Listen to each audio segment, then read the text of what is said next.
Alright guys, what's up? Here we got a 2008 to 2012 Honda Accord. This one's a coupe with BC Racing coilovers. This is how I use to hold it up because I am a one-man show here sometimes.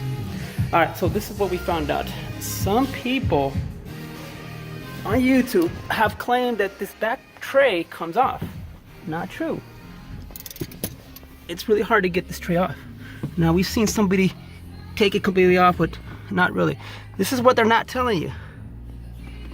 This is why we're gonna show you.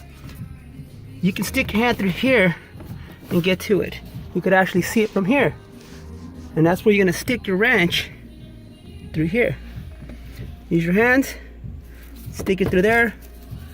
Use your fingers, take your wrench like this, stick it in there, tie it down. That's all you gotta do. More to come. Alright, so this is what we gotta do. Just stick it through there. The quality of this video really sucks.